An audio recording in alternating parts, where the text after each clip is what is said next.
Hello, ladies and gentlemen. It's your favorite paranormal investigator. Welcome to the show.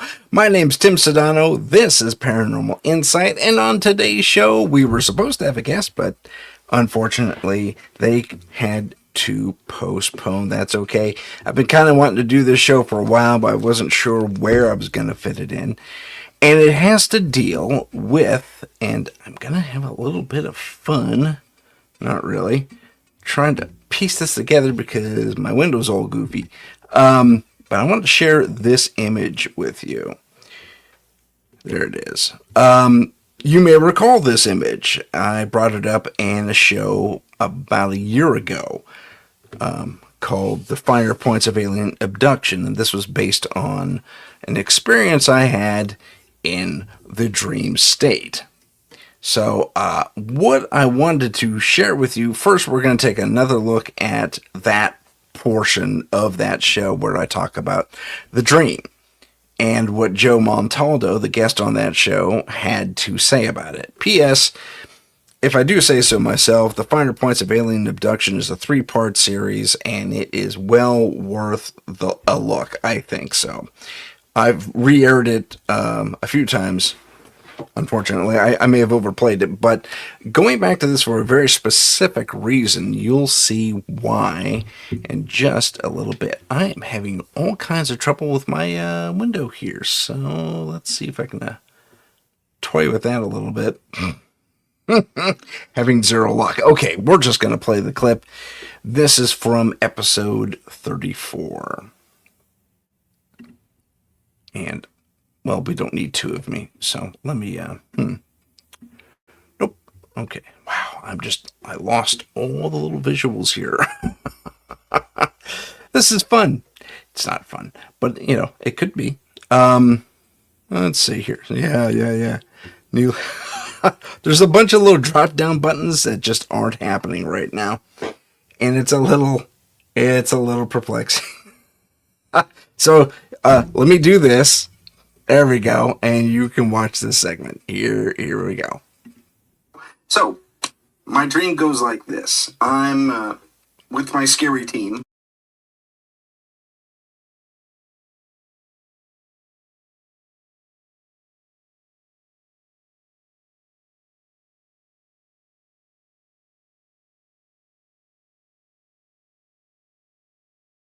Investigate this. Keep the audio on. Not even a UFO flap. It's just constant. There are always UFOs in this vicinity, around this town.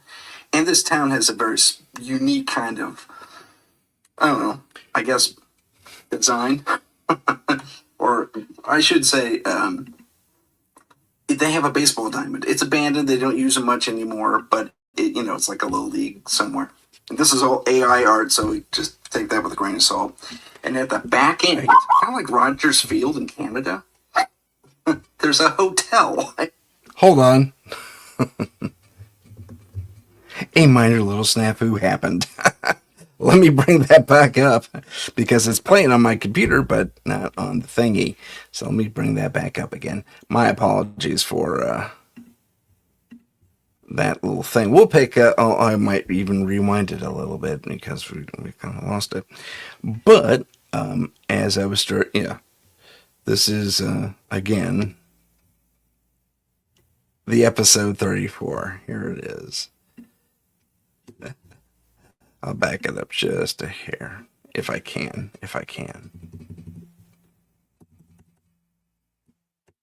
Okay, Rogers Field, like town, baseball was the thing at one time. Oh, continuing on. Tell at the backstop attached to the baseball diamond. And they say the UFOs tend to swarm around this thing, and they have all this photographic evidence, interviews and stuff, and like over the years, but nobody has really said anything about it. It's kind of like the best kept secret in the world, but we got invited out for some reason, again, on the dream. And one particular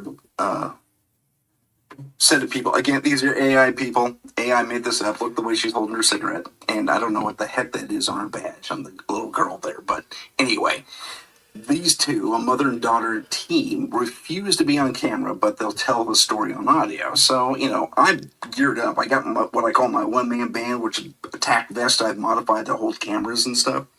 But anyway, they don't want to be on camera, but they'll be on audio. They tell me this story. They says, listen, I can tell you about the lights we've seen. We've seen abductions. I think my daughter's been abducted, the mother says, and the daughter says, well, I think my mom's been abducted because I've seen her. I remember her in the ship. But that's kind of irrelevant. She says, if you want to see something, we know something's going to happen tonight. We get a sensation whenever an abduction's about to happen. So stay in that hotel, and we'll see what happens. So I go to my. Sorry, I hit the wrong button. Oh, I gave it away. Okay, so I stay in my hotel. It's late at night, and then I get a phone call, and it's fuzzy. It's the transmission's garbled, and they're here, and as soon as I look out, boom, UFOs are outside of this hotel, buzzing the top floor. And let me introduce you to these UFO players. This is the bigger Papa. This is or Mama, if you prefer. Again, AI art, but it took me forever to get this just so. But this is relatively what it looked like in my dream. It had this gear kind of thing going on the outside, and it had cameras, like there were drones, like cameras, and a spotlight on one side.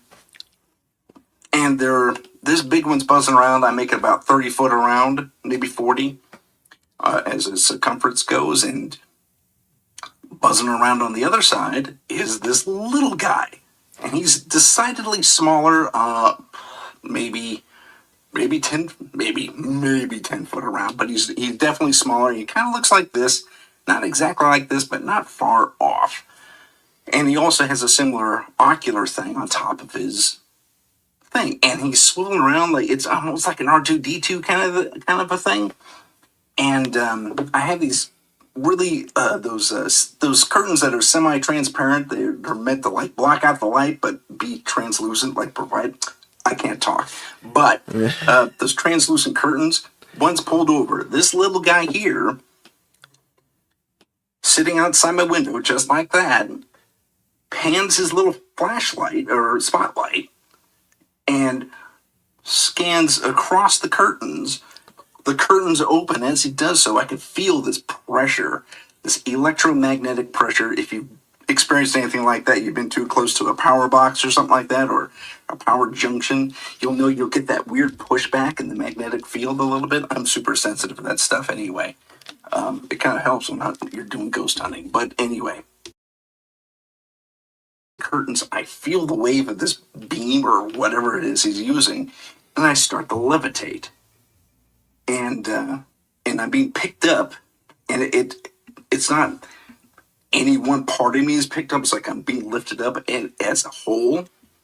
And and in the dream I go hi again, like that.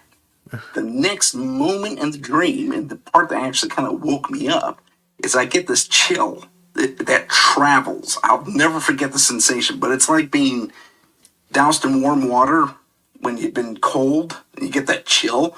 But it went from the top of my head all the way to the bottom of my feet, literally, except I'm lying down. I'm prone, and that's when I wake up. And that is my dream. Have you heard anything like that before?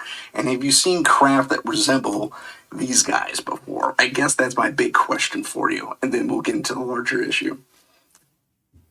Let me turn the mic on so you can actually hear me. Sure. I've actually had a lot of dreams along those lines. I wouldn't say exactly, but along those lines. So what's funny about that is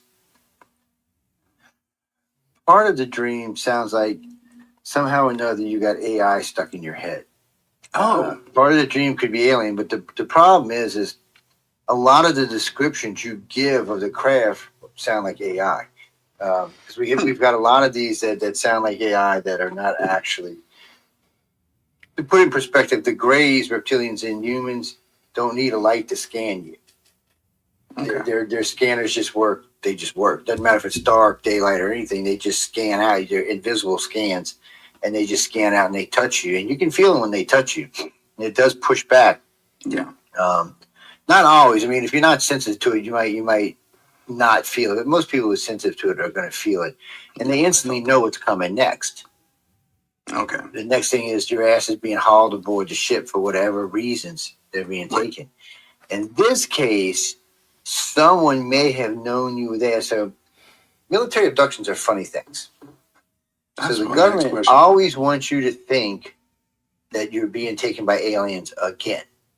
So let's say you were taken 10 hours earlier without realizing it, and you were put back. Well, Uncle Sam knows you were taken, probably because they've been watching. So they pull you back in later on, but they can't just go as the government, because you're going to know they're the government. You know, because then when you're talking to them, you say, oh, these guys in Jeeps or in these Humvees or whatever pulled up, or these helicopters came on, or these weird drones came in. So what they do is, and we've caught them doing this more than one time, they use drones that look like spacecraft. So they use a it's not even a magnetic. It's not even a magnetic field. It's kind of like the ones in Jersey, but just a different style. They use a telepath to put you out. Oh, so you'll feel this thing pushing in your head, and your natural reflex is to push back. Yeah. The problem is, you push back, you're out. Once you start pushing back, you're actually out at that point. You just don't realize it because they're just letting whatever play through your head, because that's going to be what they're going to use. Okay. So more than likely, you were taken in this dream, probably military abduction. They just let the dream play through. Matter of fact, they were probably part of the dream. They're probably what started it. Mm-hmm. And then they let it play through. But what that means is, Tim, somewhere earlier, ET got your ass. They don't take you if ET hasn't gotten you. They're not interested in everyday citizens, because there's no real information they can glean from an everyday citizen. Gotcha. But somebody who's been taken, especially somebody who's been taken that has a pretty good memory that they lock, even it's hard to explain this to people, but even though you don't remember, you actually really do. It's still in your head. Yeah. It's still a memory in your head. You may not be able to pull it up at the moment, but they can. Because what they do is they use a cross between sodium pentothal, sodium amythol, and what they call a passive telepathic scan. So they can pretty much do whatever they want in their head. Once they give you those two drugs and bring the telepath in, whatever they feel like putting in there, they can now put in there. And that, ladies and gentlemen, is where I will pause this video. At least for now. Whoops, there we go. Hit the right button, Tim. You'll show up. So, that's the original airing. And what he said was, I potentially was an actual abductee, and then the military came in and kind of took over some of that stuff. So, interesting. I found that super interesting. But what really caught me more than anything was, oh, I hit the wrong button again. Let me remove this guy. And yeah, hold on. Where is it? Are we having fun with technology? There he is. Is this ship specifically? A big hello to Heidi for watching. Who's watching? For those of you just joining us, I just reviewed the section of episode 34. If you want to go and rewatch it, it's part 1 of the Finer Points of Abduction series. Earlier on, excuse me. I should have muted myself, but I didn't. But this craft here, and I will do that so we can have a real conversation here, is something that always stuck in my head. It was kind of weird. I mean, I've seen pictures of this way early on in UFO magazine. If you remember UFO magazine, I kind of grew up on that. I was obsessed with this stuff when I was much, much younger. And a big hello to Heidi in the chat. She's back. She showed up in this episode too, but in 34. But yeah, if you want to review it, episode 34, great little series. There are 3 parts to that. And we go into the finer points of alien abduction, the title of that series. But when he told me that, it was, oh, that's very interesting. I've always wanted to be one of those people. And now, apparently, at least according to Joe, yeah, That's very possible. So I'm actually looking at going to visit Joe and get put under at one point, sometime this year, hopefully. Maybe not in the summer. He lives down south and it gets sticky hot down there. I've been there before, but I mean, we'll see. And Heidi is going on. She said she's also had realistic, vivid UFO dreams. Yeah, yeah, I get that. I get that. Yeah, super detailed. It's amazing what details get called up. And I'm not going to lie to you guys. My first, well, not at first blush, my second thought after waking up initially from that dream was that maybe it was what I call a pea dream. Your dreams get weird and just incoherent and all that stuff. But the thing about this, you have, and eventually there's a lot of water involved in your dream. Pea dream. Anyway, there was well, I'm a super fan of yours too, Heidi. Thank you so much. Sorry, I'm hitting the chat points intermittently here.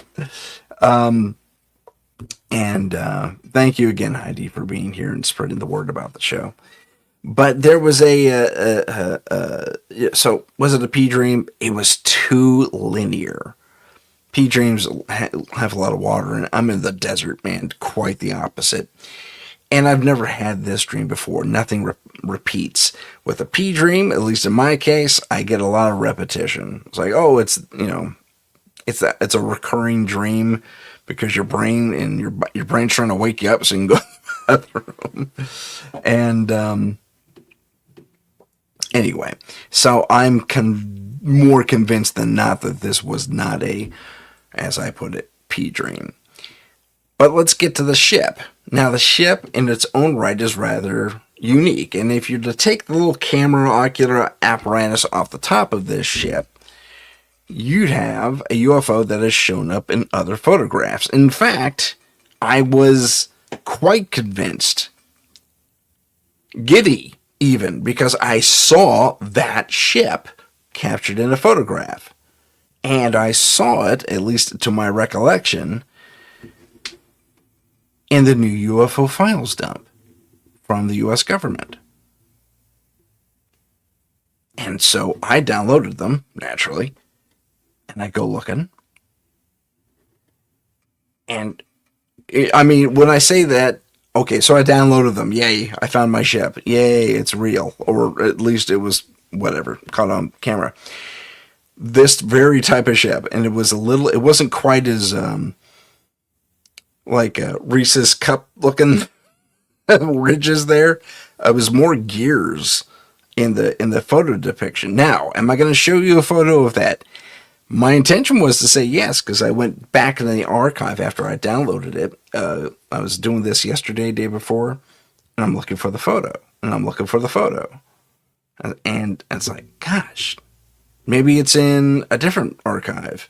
So I went to number one, the first dump, not there. It's like, yeah, I know all these photos. I've already looked at all this stuff. And it's all the NASA stuff from the moon missions. Very cool stuff, by the way. But the photo I'm looking for is not one on my computer, which had an issue recently. And this computer never, the one I'm on right now, never has issues. And then two, it's not in the government archive, because I went back into the UFO archive at war.gov and looked for it there directly. It's not there either. And now we're kind of getting to conspiracy a little bit. I usually don't like to dive into conspiracy, but something about that ship, or that something looks very close to this, was suddenly, somehow, mysteriously stricken not only from my system, but from the internet in general. There could have been a correlation online. I don't know if the files are actually tied up in that type of an algorithm. If we strike them from this particular record, it disappears off private records, private archives, as soon as they connect to the internet. And with this show, being what it is, I have to do a lot of research, so I'm online all the time. Having said all that, can I confirm this? No, I cannot. Sorry, I just heard someone yelling. Ah! I think it's a TV show playing in the other room. Oh, just also construction. It's probably that. But I digress. Sorry, it was a little distracting, a little worrisome at first. So there was so this ship disappeared from the internet. Now, maybe you out there are far better detectives than I am. Okay? Maybe you guys can find the ship I'm talking about. And here's an example of it. I'll put it back on full blast here, if you prefer. There it is. Full blast, full frame. So take a good look at it. Just take off the top where that little camera and spotlight are. And basically, that's the photo I'm trying to retrieve. It has this gear-like edge, and it's not a Reese's cup shaped like that. They're thicker gears. But nonetheless, that is the ship I am looking for to confirm my thing. Because, like I said in the interview, it took me forever to get the ship even that close with the AI. Speaking of AI, just as a point of clarification, Joe kept saying, Tim, I think you're abducted by AI. So the military has been using autonomous drones, apparently, for quite some time for various actions, including, apparently, abducting people, which is not cool, but I don't know. Would you rather be in the guts of an alien ship or an Earth ship? Who knows? And apparently, excuse me, I am of interest to both for one reason or another. I don't remember anything, but like I said, I want to go visit Joe and get regressed and all that stuff. Pardon my drinking of the water there. I'm a touch thirsty today. It's really hot today where I am, by the way. Okay, so having said all that fun stuff, what do you think? I know we got like one or two of you watching this right now, but if you want to jump into the chat, Heidi's here. Heidi's in the chat. What do you think about all that? Do we have we gotten a lot further than Bob Lazar even knew? I mean, he was out there in the 70s and 80s? Or was it strictly 80s? I can't recall. He never saw, and he saw pilots test driving the alien stuff, or was he misled? I mean, I don't think he was, because he had the various parts and he saw the same parts in the ship and yada yada yada. So I don't think we were test flying human stuff, at least not back then. So, what are your thoughts on that? Heidi has something to relate to this, and I will read. So very odd that I had a dream with a similar ship. Oh, okay. I think I spoke that on the show with Joe. Interesting. I don't recall that, Heidi. I'm so sorry. What was very odd is that they spoke to me in my dream. They were looking for certain people. I was one of the people, and when they... Hold on, let me get to that part. I was one of the people, and when they found me, I said, so this is where I die. Oh, yeah, you were scared. Yeah, I get it. I was flippant about it, apparently, and went, hi there. Well, yeah, I do use humor as a defense mechanism.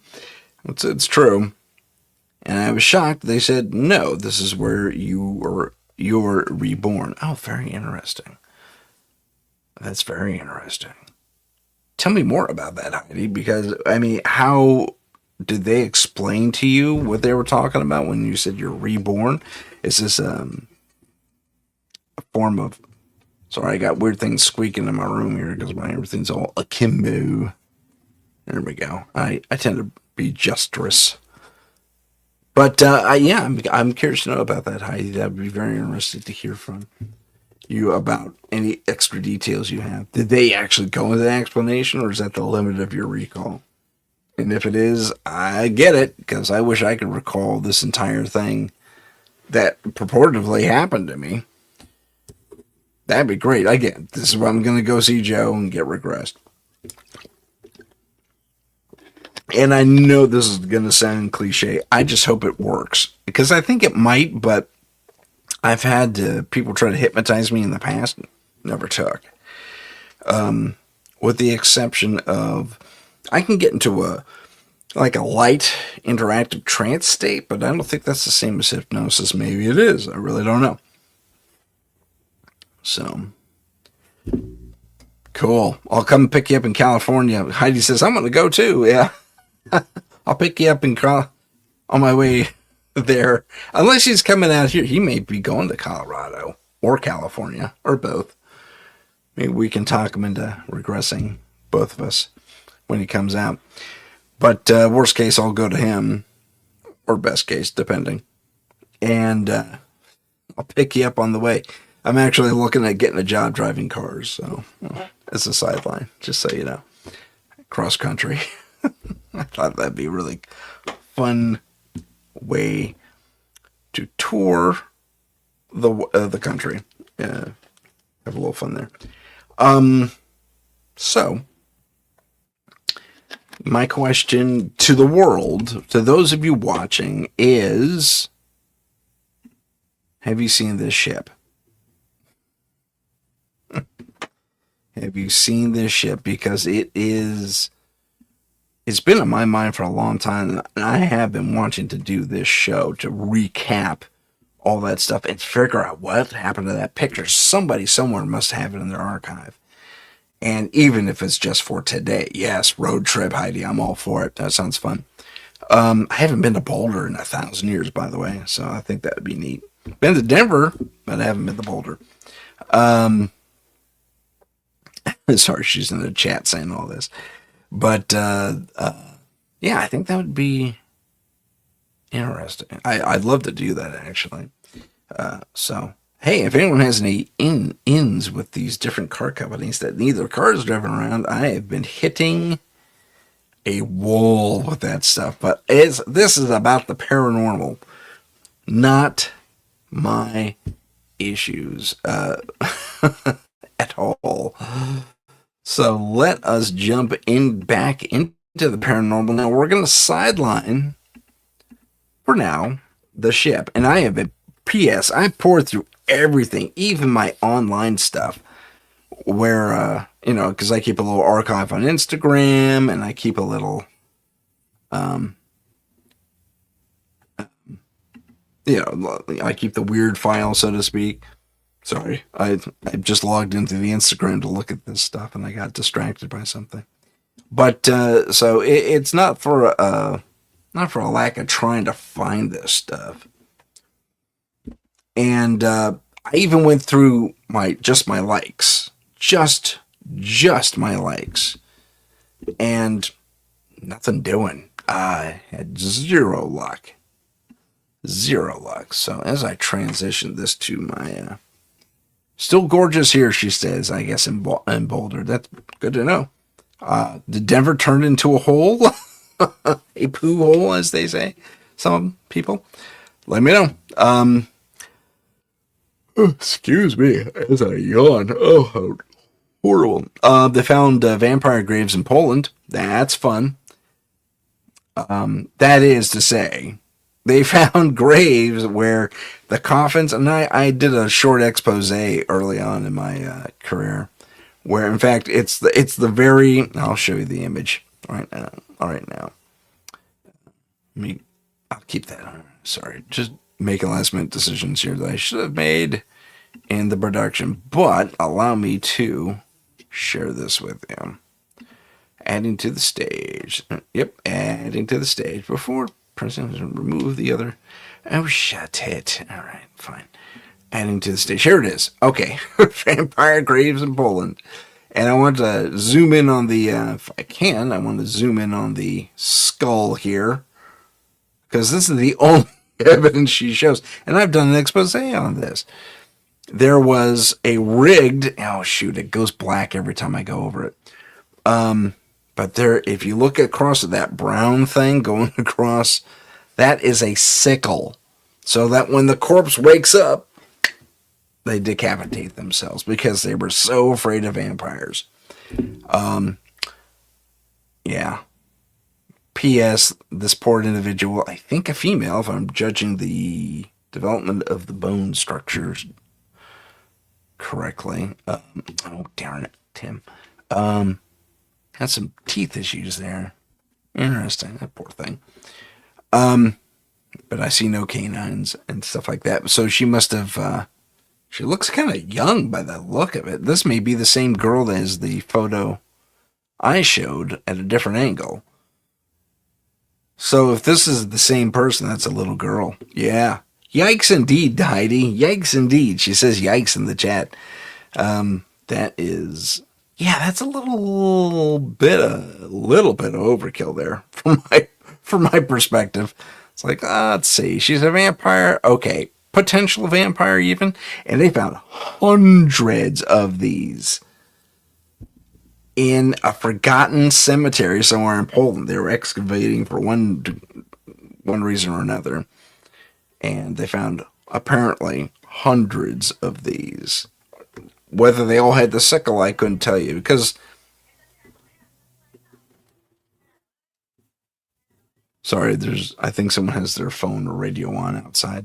But anyway, I got my window open for my AC. Just to keep it cooler in here, too. But, yeah, I think this may be the same girl. But, yeah, a sickle.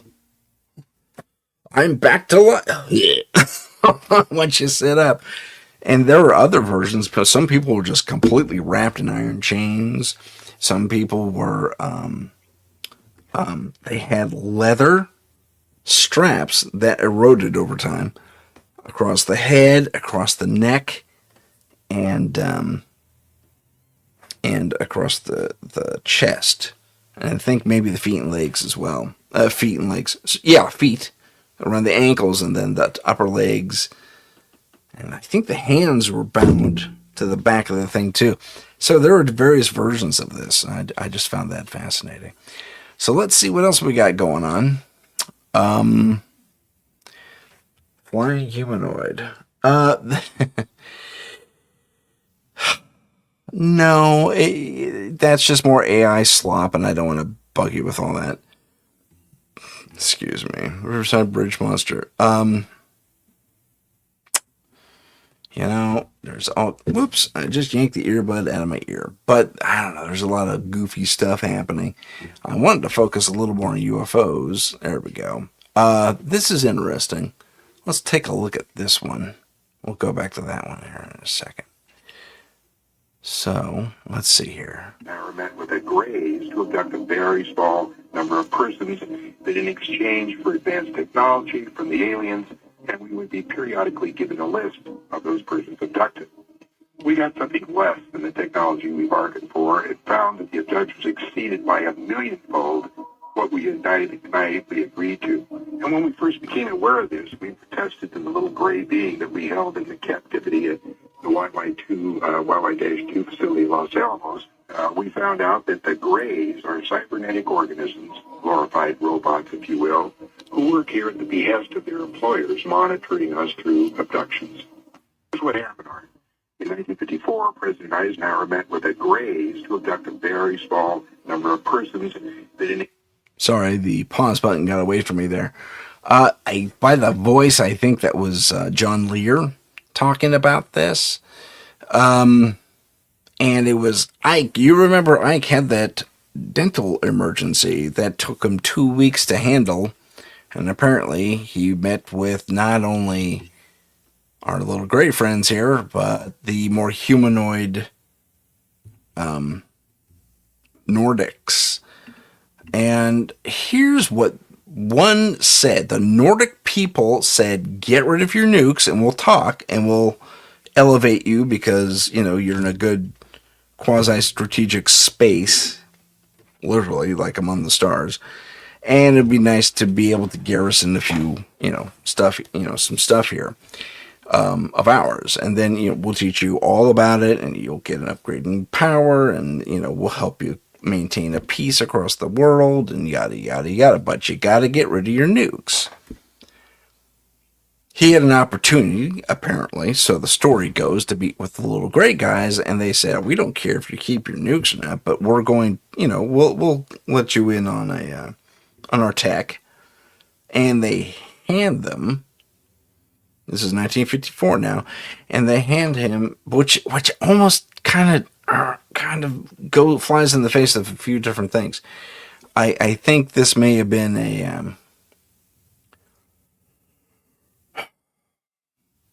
for lack of a better term, this was I don't know, because we had 1947, we had the stuff that happened prior to even this piece in 1952. I'm kind of bouncing all over the timeline, but 47 Roswell, 52 is when Captain What's His Name sees something like a dozen sickle-shaped UFOs flying near Mount Rainier up in Washington, and then all the other stuff that, the 50s UFO flap across not only America, but pretty much the world, and every other interaction since then. Apparently, since, and I get it from a strategic standpoint, I do, I'm former military myself, and I get it. He says, "I'm not giving up weapons, especially when you seem to be afraid of them," to the Nordics.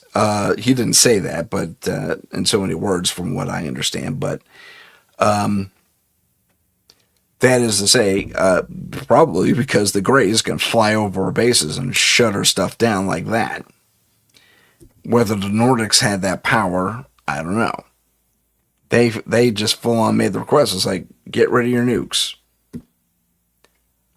You see, from a tactical thing, that's a big red flag from a military standpoint, and you're talking to a guy who was a frontline commander in World War II, Eisenhower. So I'm going to say I get what he did. Did he make the right call? I don't know. My instinct says he ultimately didn't, but I get why he didn't, because the other ones let us keep our nukes. Excuse me as I yawn. Sorry, rough night. It was a rough night, but that's no excuse. I shouldn't yawn on the air, and I apologize. But you're talking about a 4-star frontline general who became president. He understood the inner workings of the military and the industrial complex. He warned us against it at the end of his presidential tenure. And, yeah. So, yeah, I get why he did it. Was it the right choice? Probably. I don't know. On the one hand, you got the Nordics who kind of look like us. It's going to be easier for them to interact with humanity and vice versa. And so if they land and they on the White House lawn and they make a ceremony of it, and it's like, we're here to bring you peace and prosperity and advancement and yada, yada, yada. Nice first contact move and all that. But they disarm us. Likely because they have better stuff. Although, if you flip the coin on that and you think about the other side of what that is, and this is, maybe they didn't have a defense against a nuclear arsenal. I mean, we've seen that video. In fact, if I can find it, I will. Of the missile over somewhere like over Turkey, somewhere in the Mediterranean, where a Hellfire missile comes in and nicks a UFO or UAP or whatever it is you want to call it. And it may wobble and it corrects eventually. If I can find the footage, I'll bring it up.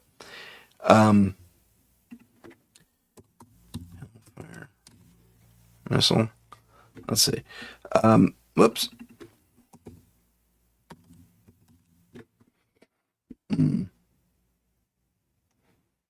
That's it. Nope, that's not it.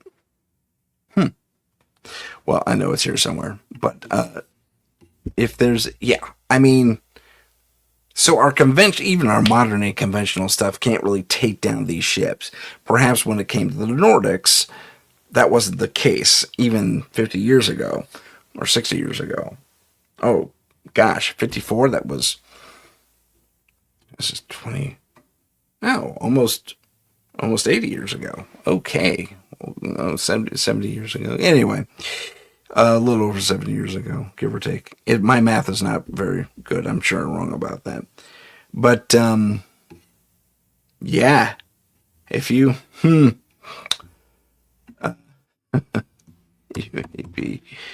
let's see. Trying to find that,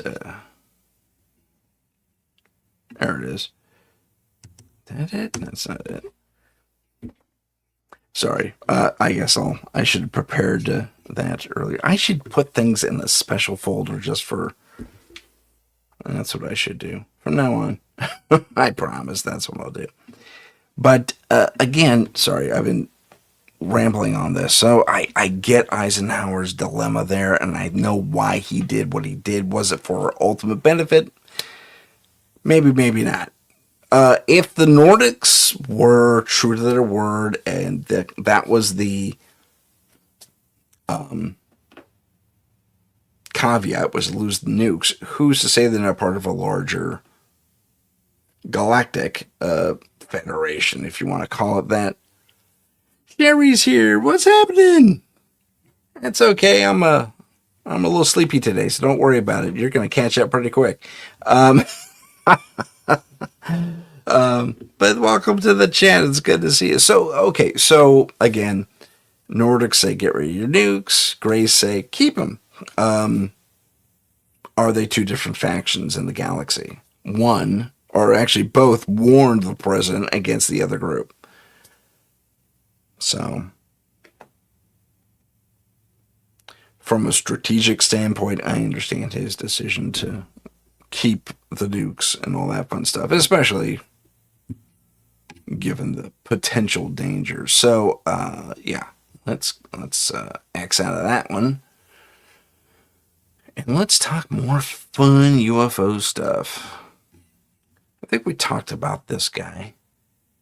I think we talked about that. Okay. Now, this kind of relates, but this is George Knapp's interpretation on the whole interdimensional alien hypothesis. Let me call that up. Okay. Let me call that up, and I'll get it up here.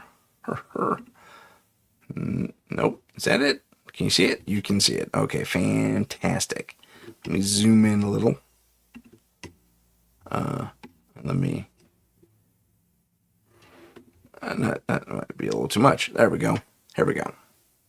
Not just visitors from other planets coming here, that it is part of something much bigger, much more wondrous, much more mysterious, and a lot harder for us to get our heads around. I don't think we would disintegrate with the general idea that aliens are coming here to visit us because they've been coming a long time. They haven't blown us up yet. So what's the threat? However, what if the ultimate disclosure is not that simple? What if they are describing something else entirely? By the way, the aliens are here. They're not really from other planets. They are actually interdimensional beings. They live here among us all the time, separated by a thin psychic membrane of some sort. They can see everything you do. They can read your mind. They can interact with our lives at any time, come and go as they please at will. You can't see them. You can't know it. How do you like that? You talk about people freaking out. That would have you freaking out. An intriguing interpretation.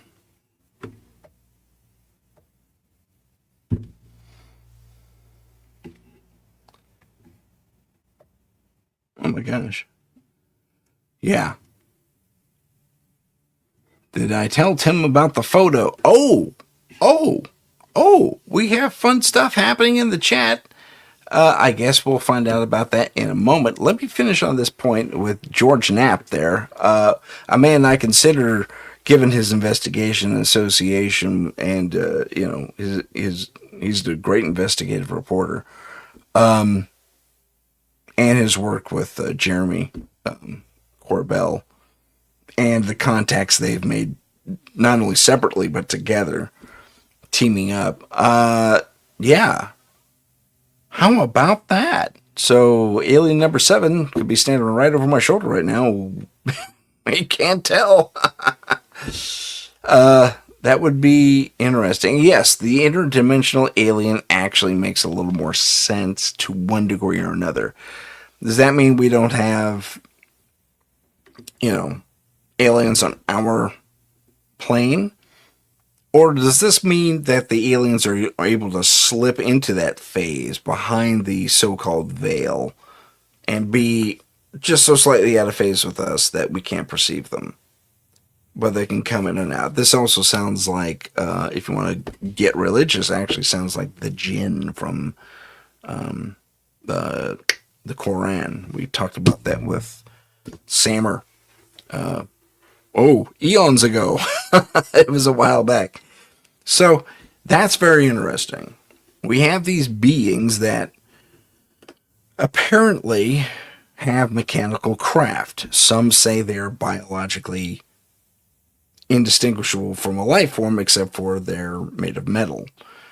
Well, some have suggested perhaps there's a biological living metal. Not the first time we've explored that, especially in our fictions. I cite, among other things, Moya from Farscape, and there was an episode of Doctor Who in the David Tennant days.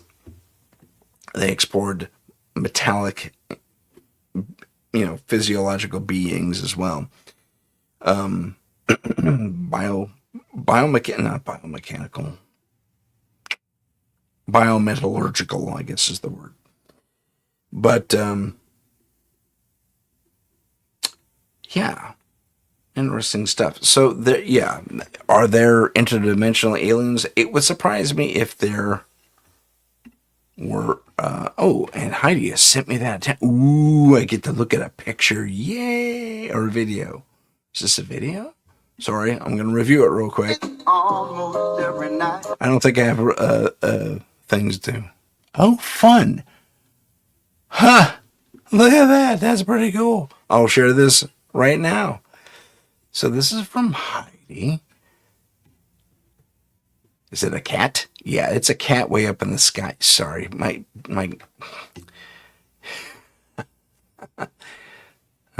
interesting.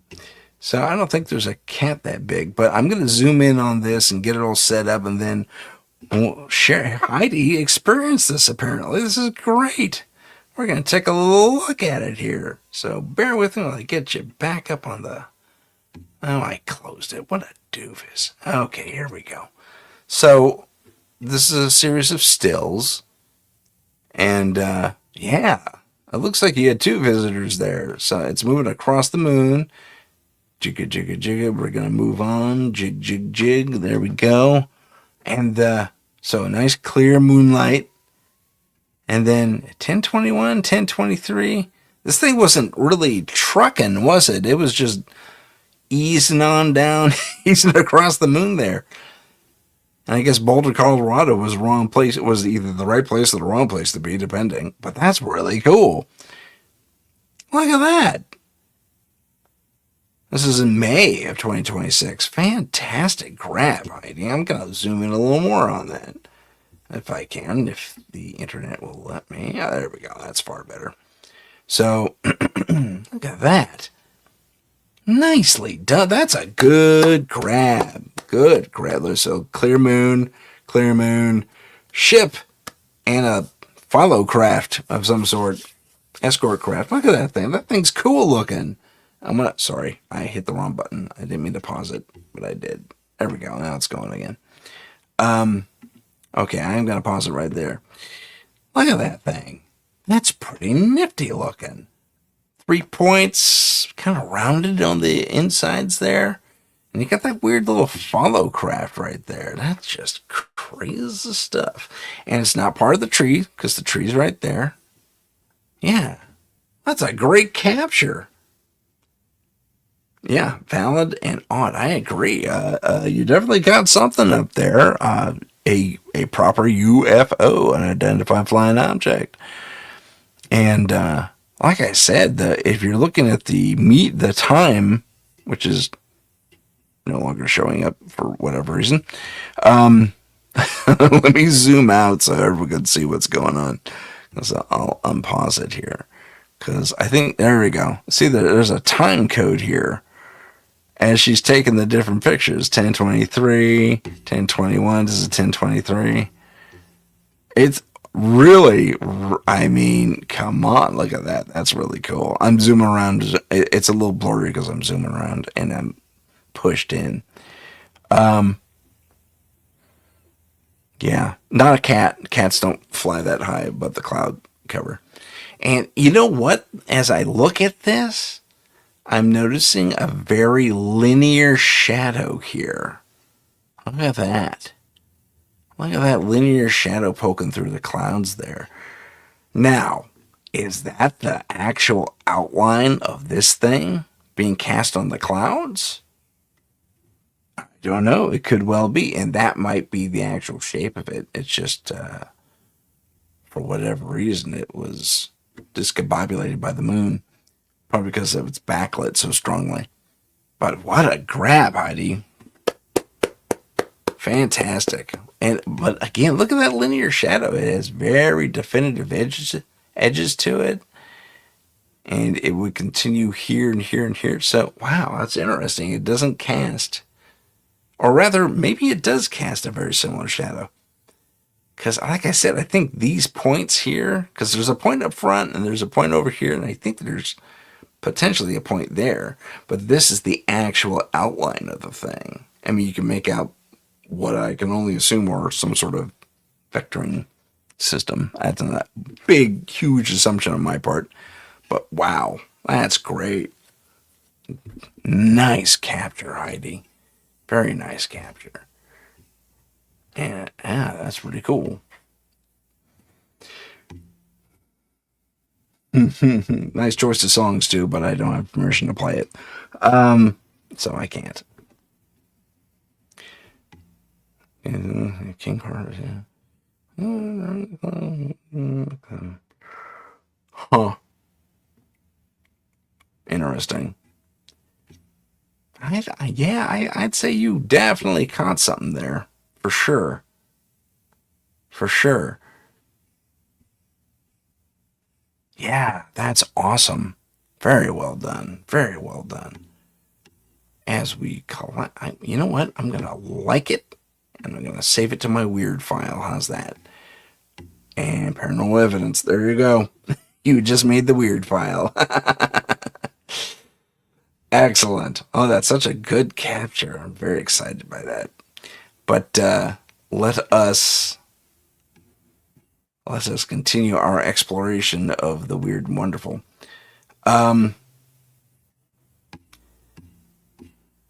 This one's kind of weird, and I put it here because it made me think of something else, but we're talking about UFOs right now, alien hybrids and disposing. Yeah, this was faked. Yeah. Okay, I do want to talk about this. It's not quite alien related, but does have an interesting kind of a story. And I'm going to keep it muted because these guys are just horrible. But I want you to watch this. Watch this guy. They got a photo of it here too. But look at that is a 10-foot wall. If that's a normal garage, it sits at 10 foot, that's a 10-foot wall. Basically, perpendicular, basically. Maybe a little shorter, but come on. Look at that thing. You're not a weirdo, Heidi. It's my weird file. It's my nickname for the paranormal stuff. I guess it's strange and weird and unusual and often lacks proper explanation, so the weird file. But I want you to take a look at how tall this person is. If that's 9.5 feet and that's 10, the garage here, I mean, no, go back. Oh my goodness. Tim's having all kinds of problems with technology. Let me go here while I fix that, because I don't want to get overexposed or anything. Oh, there it is. Okay, I came back. But yeah, I mean, come on. Put it back up there. Whoops, add to stage. There it is. Okay, so as I was saying, this character, creature, and the shadow here, correct. Again, that's a 10 foot tall thing.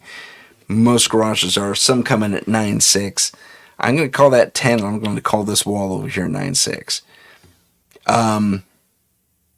Or very, very close anyway. And this person's easily a head and a half above that, and that's about, I call that about 2 foot as I look at it. A very tall person. Let's continue with the walking, because I think we have it walking. There we go. Oh, no, it's just still. Okay, so we're going to go back and look at this again. We're going to watch this thing walk out. I'm creeping around. No one can see me. I will say... Shoot. Okay, there we go.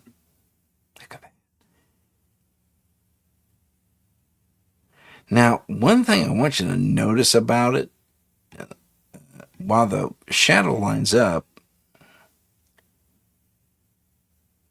one thing that, yeah, there's another version of it there.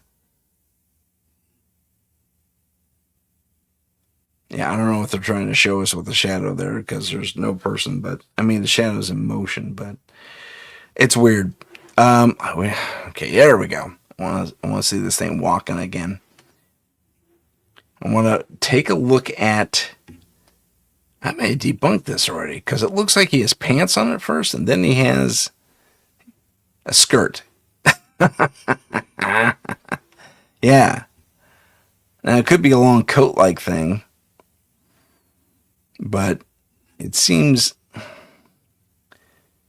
Pants... So you see the gap in the legs there, and it keeps walking. Yeah, keeps walking, and then skirt. Kids, okay, creepy as this is, I may have debunked this already, but I'm going to call that piece of AI really good, too. That's really good. Or it's shifting. Or it could be floating like one of these interdimensional things, and you just don't know, right? I just don't know anymore. But that was one of my favorites. Let me see. Let me close that again. And as I do... Oh, I zoomed in. I meant to go to me. Hi there. Yes, very skinny legs. Very oddly proportioned. And the skirt of the coat turns into a full-on skirt. And there's no movement to wrap it around and all that fun stuff. So I'm going to say this is potentially AI, or this being was somehow shifting between realities and wasn't quite in our realm. That's kind of a wild potentiality, but I see it as, for lack of, valid, or valid enough, I guess. Let's see. I just lost all my buttons. Tell you what, it's about that time anyway, so we're going to take a little... Okay, they're all gone. Good times. Okay, I found them. So we're going to take a little station identification break and do some commercials, and we'll be back in 2 minutes. See you then. This is the United Public Radio Network, 107.7 FM in New Orleans and 105.3 in the Gulf Coast. UPRN talkradio.com. Esoteric programming at its finest. Long ago in the ancient world, the Tribus Omnis Lux, later known as the Tridents, were celebrated heroes, defenders of humanity against unspeakable monsters. Today, they continue that sacred duty in secret, hunting the dark evils that lurk just beyond the shadows. They are the Trident of Light,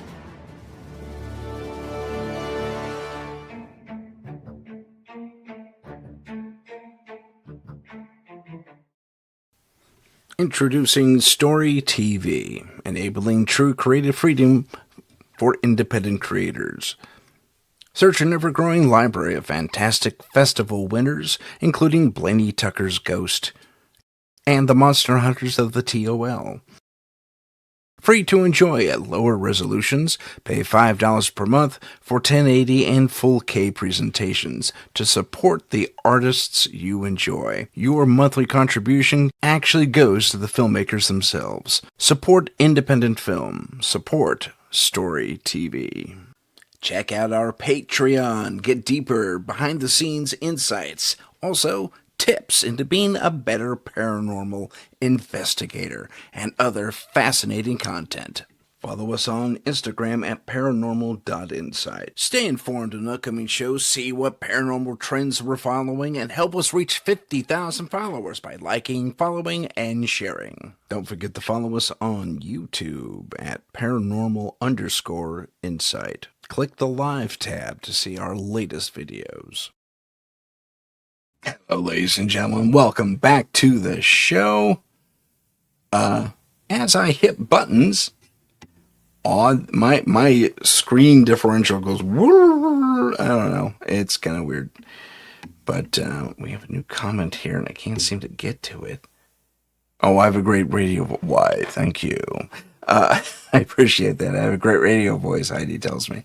I appreciate that. Great deal. I actually did radio for a little bit.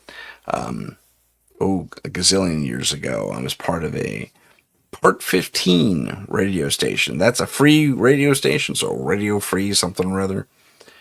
What were we? Not KTLA, that's something else. It wasn't KTLA. But we are on some weird, teeny tiny little, really obscure, it's like 103.7 FM. We had like a 5-mile broadcast radius.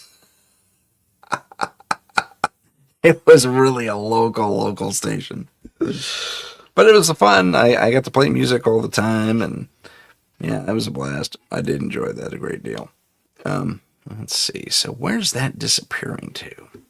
Because I want buttons. Darn it. Oh, I had it. Okay, I'll just stay there, and I'll have a teeny tiny little screen to play with. Good times. Well, let's continue to look at some more UFO stuff, because Lord knows there is plenty of it. This guy caught a very interesting thing. And, I don't know, if they were trying to hide themselves, they kind of failed. Let's check it out. Nope. I'm gonna go, we'll do this. There we go. So, let's play it. So this guy zooms in. Look at that. Looks like the bridge of or the saucer section of the Enterprise almost. There's a bird. Oh, see, that's great evidence right there. That's fantastic. So I would call this relatively legit. I mean, look at the bird flying across unobstructed. Look at that. That's great.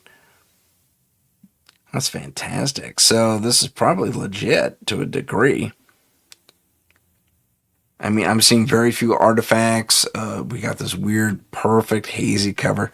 Someone forgot to turn on their cloaking device, apparently, which is kind of funny. I wish I could call up the video where we see guys running around on top of the ship trying to fix it. It's pretty funny. But seriously, it does kind of look like the saucer section of the Enterprise, like a hyper lit up version of it. But yeah. It's intriguing. Let me pause it about right there, because there's some some architecture back here. Hopefully you can see that. I can't see my big screen, but hopefully you can see. So there's some architecture here, and there's definitely the bridge of this thing. Yeah, that's kind of interesting. Okay, let's zoom out and look at something else fun in the UFO world. Clearest evidence yet. Okay, let's see this. My guess is you're supposed to be looking at this in a horizontal fashion, like in this up and down version here. That's not bad. I mean, that's not bad. It looks like a bit of a almost modern device. I mean, just the way it's moving, the way it's constructed. It looks like someone stripped down the shell of an existing craft and just kind of, let's see. Get my little logo out of there. Yeah, that's pretty clean. And I'm trying to see if that shifts or not. Because it seems to have an off. The top of it seems to be like off kilter, off center from the bottom, which I find very interesting. Again, you're supposed to be looking at it's like this, but it should be horizontal. So, yeah, it's very interesting.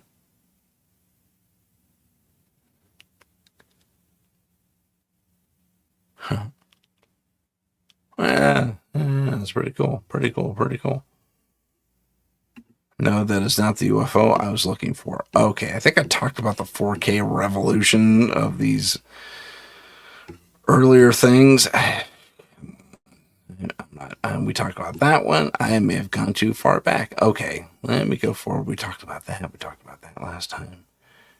Capture of an Ebian Part 2. This is kind of interesting. It's the one I'm thinking about. So some are saying, if I remember correctly. Okay, let's just play it and find out.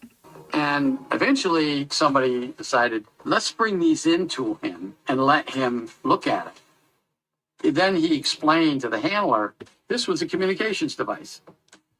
Somehow he started trying to communicate with his planet, sending signals. I think back then they were figuring that he was sending these signals to Zeta Reticuli, which is 38 light years away. But he wasn't sending them to another planet. He was sending to the closest spaceship, closest Eben craft. So eventually the signals came in and they made some sort of an arrangement. And before Eva died, he showed us how to use the communications device.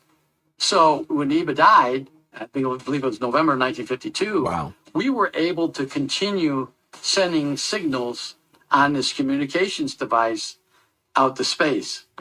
Communications with the Ebens continued for almost a decade, and the intelligence teams involved received communications in return. This evolved into a top-secret program reported by researchers as Project Serpo, in which the United States government organized an exchange program with the extraterrestrial beings that crashed in the desert near Roswell, New Mexico.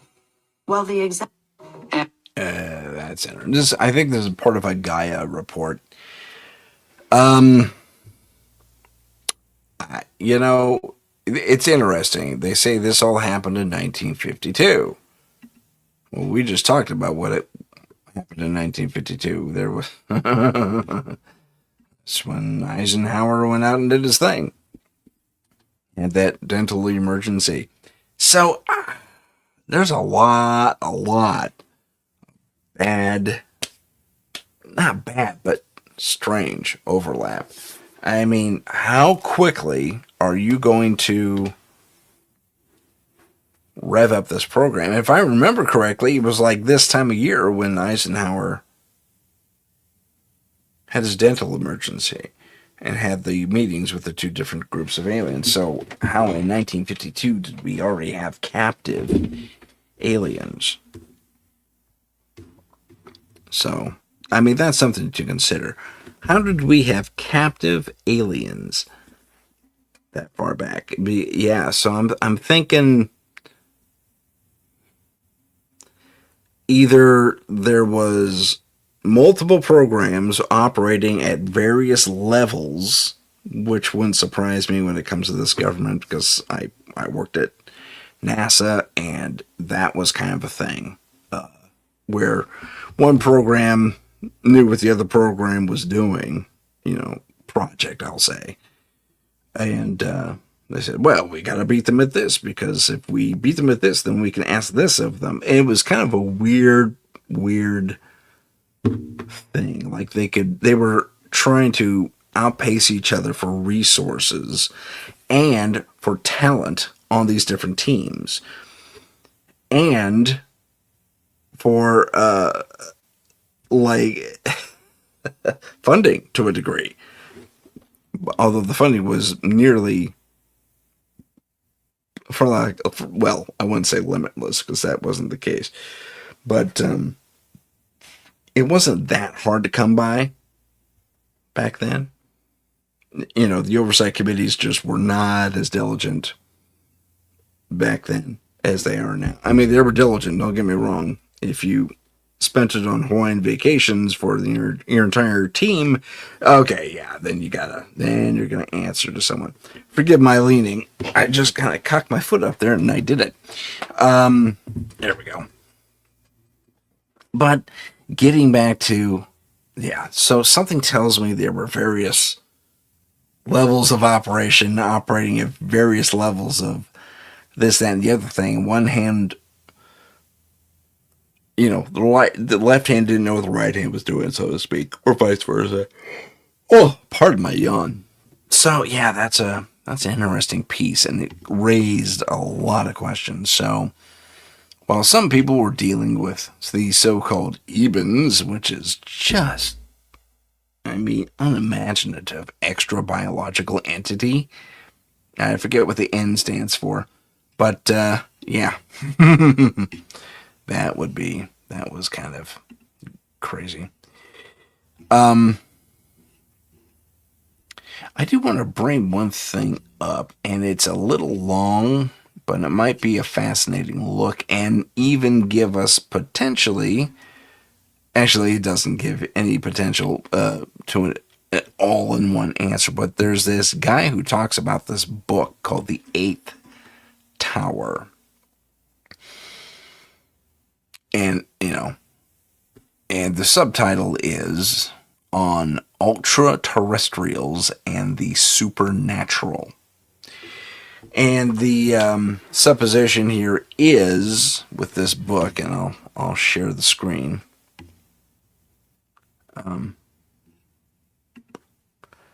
The supposition here is, this is the book I'm talking about here. Let me click on this real quick and pause it. The supposition here is that the author John Keel explores the ideas that UFOs, ghosts, cryptids, psychic experiences, and other strange things, or weird things as we like to say, right, Heidi? Are all the same thing. Part of a super spectrum. And this kind of speaks to something I've talked about in the past called the paranormal M theory, that there is connectivity between these things. So I'm not the first person to think of it, and he just kind of beat me to it with that book a couple of years back. A super spectrum, that's a relatively nice thing. Probably better than me ripping off M theory. But a reality beyond a normal perception is what the descriptor says here. I didn't zoom in, so, but I'm so sorry. Well, talking yawn, as I like to call it.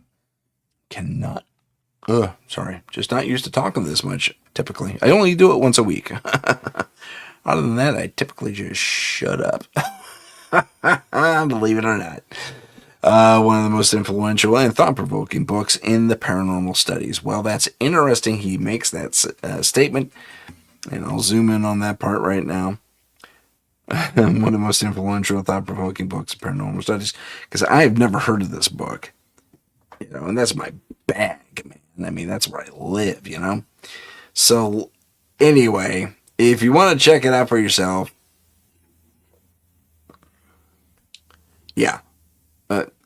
You can. I don't think it's worth a watch, to be honest. Not at this point, but it's still a fascinating look. This guy doesn't go into the details. He just touts the book, just so as you know.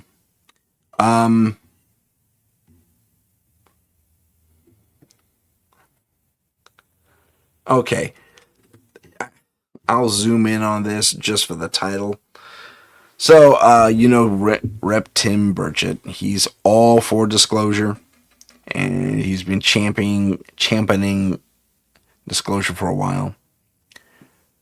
There are UFOs that have the ability to travel light years. They will put the war pigs out of business. Well, yeah, I don't like war profiteers more than anyone else does. I mean, you know, I get the need to have defense contractors and the like, but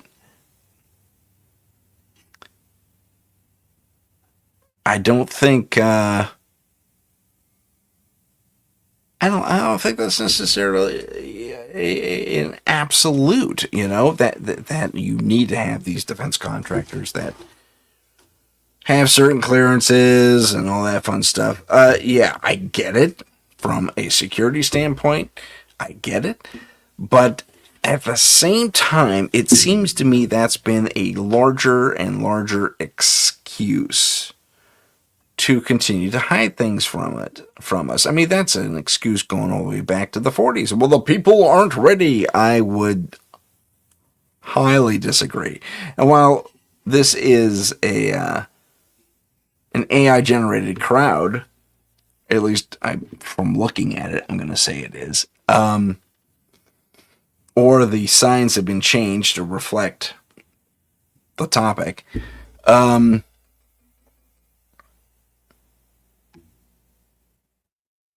I still would say that is with, you know, creative, whatever it is, notwithstanding.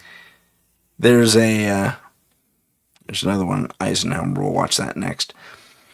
And then we'll watch the alien video one. I forget what this one's about. David puts his picture in front of everything, so I can't tell what it's about. But the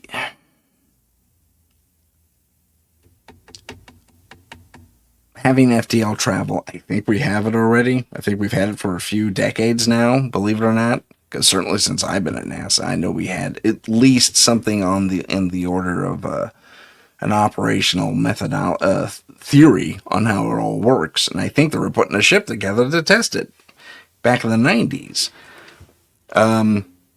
Whether that came to pass or not, it's a different story. I think it probably did, though, because, I mean, FTL travel, I mean, just for a resources issue alone, I mean, I'd perfect that. That'd be great. Sublight drives going all the way out to even our own local asteroid belt between Mars and Jupiter, mining Ceres, where we saw lights, probably our own mining operations. I wouldn't be surprised by that at all. And honestly, I get the need to want our government to be, and all governments really, all entities in power to be open, to be transparent. But okay, so if they kept the secret from us, all we're really going to do, unless we start really just rampaging as a society and tearing down these walls, tearing down these would-be leaders, or entities that are dealing. I don't think that's ever going to happen. Not really. I mean, a mass revolution based on tell us the truth would be. I mean, there's bits and pieces where that has happened to a degree, and not only in American history, recent American history, but across the globe. Oh, sorry, it's a siren. I was like, what the heck's that? It sounded foreign for a second. Are they coming for me? I don't know. We'll find out in a minute. But I digress. I think it's a fire truck, and I'm not surprised. It's super hot. There could be something burning somewhere. I just dropped my water cap, and stuff like that. So do we have the right to know? I don't see a reason to keep the secret personally. It's like, we're exploring space travel. I mean, you can't get, even with the recent Artemis missions, I mean, everyone fell in love with NASA again, to a degree. But, and a lot of people saying, what the oh, I wish I had that video. I wanted to talk about that too. So you've seen the video, Artemis 1 lifting off, textbook launch, and you see the little escape baskets run away. That's standard procedure, kids. And that's not just, I know that's what NASA said, but You're talking to a guy who loved and wrote reports on the moon missions early in the 60s. Exact same protocol. You send that stuff away so it doesn't come crashing down when the thing lifts off. Because once the rocket gets above the gantry, its flame. Its thrusters are kicking out a lot of heat and a lot of disruption.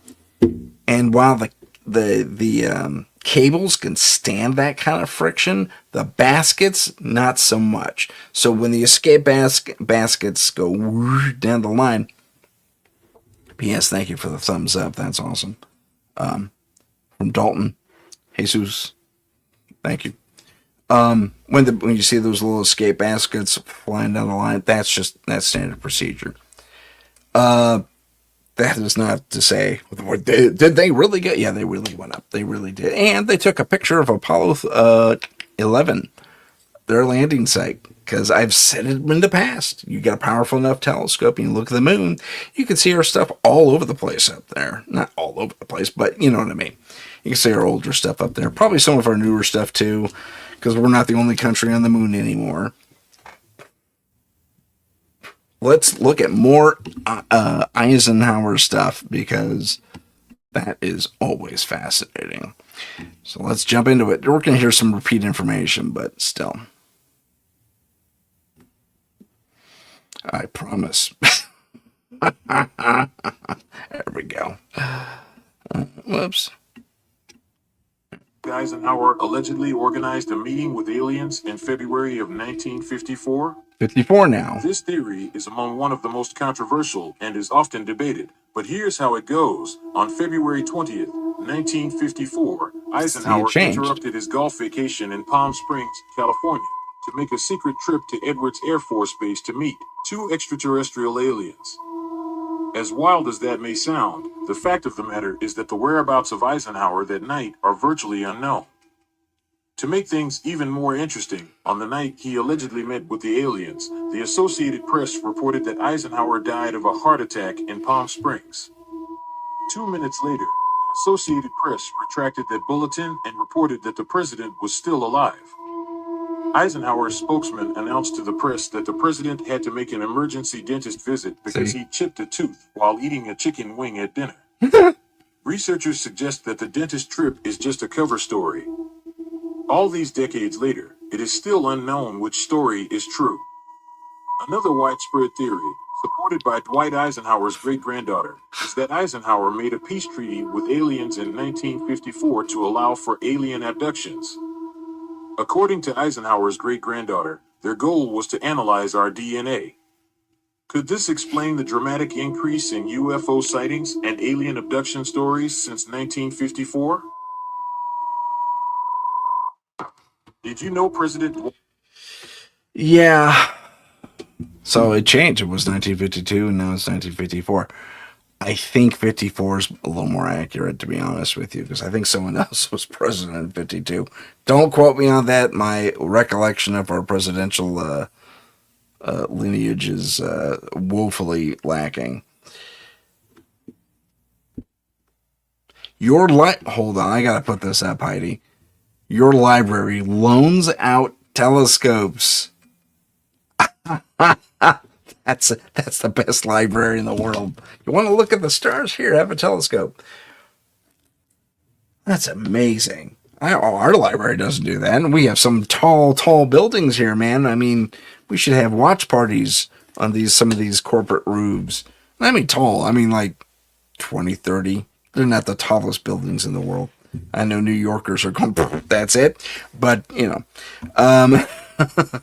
that's pretty cool. But again, another Eisenhower clip. We can, and the dentist thing comes up, and we have a year differential. I think 54 sounds about right, though. Okay, I goofed. Let's try that again.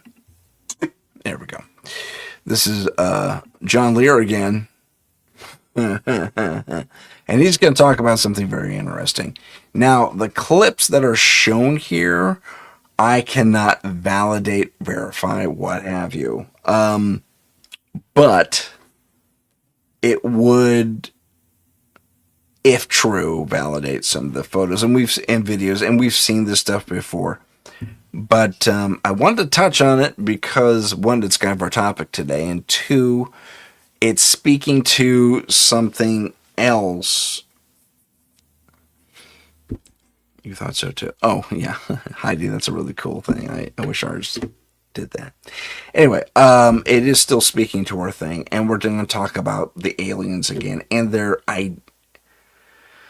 we've all heard that weird story. Oh, our genetics are failing. I mean, they used it in Stargate, for crying out loud. When they ran into the Greys and they called them the Asgard.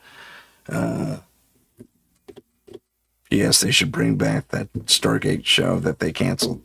Full on. Bring it back. Find your way back. Find your way back. As I poorly sing that, excuse me. But yeah, I mean, Stargate took that idea, that story, and integrated it into their, the Asgard's backstory. It's like, oh yeah, copy of a copy of a copy. We're experiencing diminishing returns as a race. That was us in 1947. That type of thing. The advanced technology, the beam weaponry, the teleportation, Star Trek style. Actually, better than Star Trek style is just they're gone. Anyway, so we're gonna watch John Lear talk about a video, and then they're gonna show an example. I cannot confirm this is what he was talking about, but it's still a fascinating peek at a possible video. Let's see if I can zoom in just a hair more here. Just a hair, Tim. Just a hair. Just a hair. Here we go. One EBE still living, EBE3, and there is a videotape that eventually is going to be released to the public, and it's an interview with him. As hard as that may sound, as hard as it may be to believe, there is a videotape of an interview with EBE3. And what is this language? There's going to be a video of an actual interview of an actual extraterrestrial being. Do you know this? Yes. So I mean, I know that exists. And that's part of the crown jewels that they're not going to want to hurt. Can you comment on the footage of the alien being interrogated from the 90s, referred to as the Victor footage? Well, that's one of the only legitimate video footage that's out there. It's real. It was smuggled out. There's in fact, a whole book being written and a whole movie being written about that. That should come out pretty soon by Jon Stewart, my friend Jon Stewart. He's going to be the producer of it. And he has a lot more information than I would have about that. But it's real. It's the only one that I've seen on the internet that's absolutely real. A woman claims her smart doorbell camera captured what appeared to be an alien walking past her home. That's kind of cool. According to NBC News, this is reportedly one of the clearest videos of extraterrestrial life ever seen. And if you haven't seen the footage yet, what comes next may shock you. It happened in California. At around 1 a.m., the woman was checking her Ring doorbell camera when she suddenly noticed a strange figure appearing in the footage. It did not look like an ordinary passerby. Its movements were stiff. Its body shape looked unusual. And it was walking alone on the street in the middle of the night. The woman froze when she saw it. For a moment, she even wondered if her eyes were playing tricks on her. She immediately showed the video to her son. But after watching it, her son said, "Mom, that's an alien." Her son even told her to call the police. But the woman did not call right away because she was afraid the police would think she was crazy. After the footage was posted online, it quickly sparked a huge debate. Some people believe it that was a baby, it turned out, that little one. But others insist it was not an ordinary living being because its appearance and movements looked far too unnatural. What do you think? Was this just a late-night incidental capture? Or did we really catch something that shouldn't be here? Still one. Okay. I forgot about the extended pieces there, but it's fascinating. So if you want to know about that, the Victor footage, I have yet to find it. I'm sure it's out there somewhere, but I also would caution you that people are going to label things the Victor footage, and they're not going to be the Victor footage at all. So be careful. I wish they would show legitimate stuff, because that we've seen all kinds of stuff like, and there's the one where the guy's using a very deep voice. The alien has a super deep voice, yet he has his teeny tiny little throat, and he should be talking pretty high. Maybe his mic was altered. I don't know. I couldn't even begin to speculate on that, to be completely honest with you. But I found it still fascinating that, we've been interviewing these guys, and one of them survived, and I don't know which EBE he is referring to. A Roswell EBE? Who knows? I mean, there were supposed to be 3 of those guys. I'm sorry, I went the wrong direction here.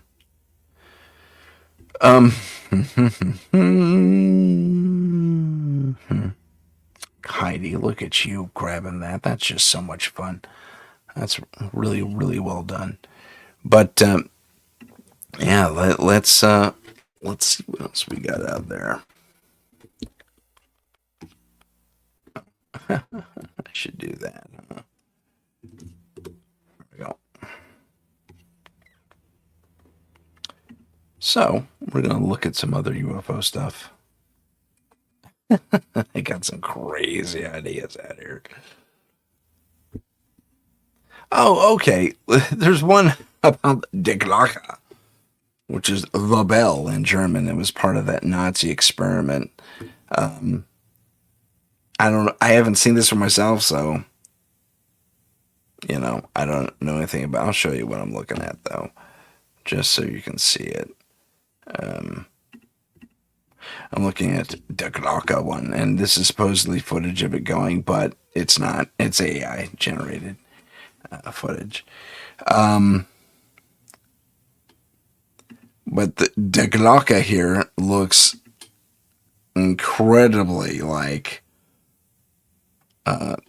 is it the Kecksburg Acorn or something like that? It's the same ship, basically. I don't know if it had a big Nazi symbol on it when it crashed, but same shape.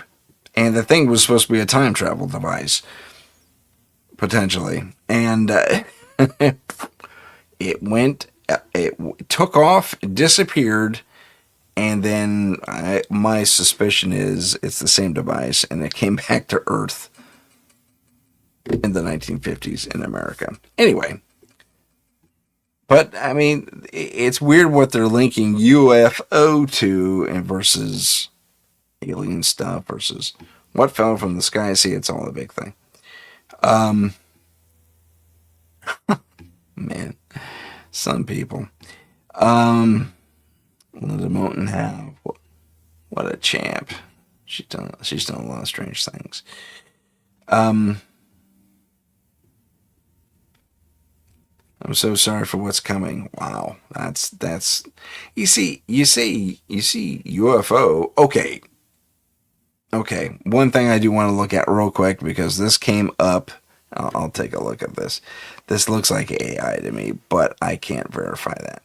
So apparently, there are four or five alien races that have been confirmed through UFO files.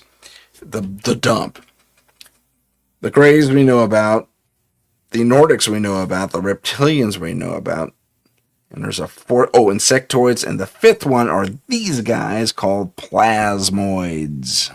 Believe it or not, living entities made of energy that do this weird shape-shifting thing. Not shape-shifting, but I mean, their energy output is bizarre. And surprisingly geometric, and what's that called? What's that called? There's one called the it's kind of in the shape of Buddha, but then you scoot in, I'm drawing up. Oh, that's horrible. But that one's kind of interesting. So there's supposed to be 5 races, including an energy being type race called a plasmoid. At least that's the initial take on it. I mean, honestly, who knows? Some have speculated that this entire thing from the UFO dump going all the way back to Roswell has been like the longest psyop in the world. I mean, interesting. Why? Psyop to what end? I mean, I can only guess. I mean, if we're going to attack, wrong term. I have an album. Oh, look at you. Look at you, Heidi. I'm going to share that with people. I have an album I've been collecting. Different types, tidbits of species of aliens. Okay. Wow, better than I am, man. I just have somewhere in this my would-be library of evidence. I don't mean online, on my computer. I have the messiest desktop in the world. If you saw it, you would cry. Where this, it's just a chart, the old UFO chart. There's like maybe a dozen or maybe 20. I can't remember which. It's not. It's about 20, give or take, and there's different squares and what they look like, and there's a funny little, there are those line drawings that a draftsman make. So interesting stuff there. This is cool. I think I've seen this before, but I want you to not get too excited, kids, because it's they're gonna freak out. I'm just gonna do this because this is obviously a light in the sky. That is to say, it's being projected. Probably not directly below, otherwise you'd see it. Actually, I think it is coming from off center here. So take a look at this. This is an effect called a goo-boo, and you can distinctly see the shaft of light, kind of hereish. Yeah, you'll see in a sec.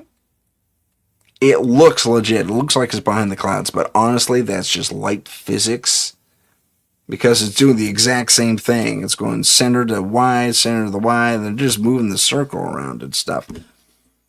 So, not a UFO. That's just light technology interacting with our very dense atmosphere. And also, said light is also capturing the clouds. Some parts of it disappear. So this is not what you think it is at all. This could also very easily be CG and or AI. So, and look how stable that camera is. I don't know that video phones are that stable.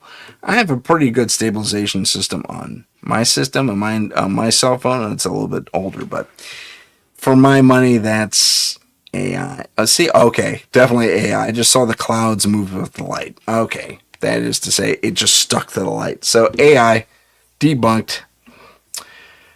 The end. Yeah, Rothschilds with the demon. Yeah, okay.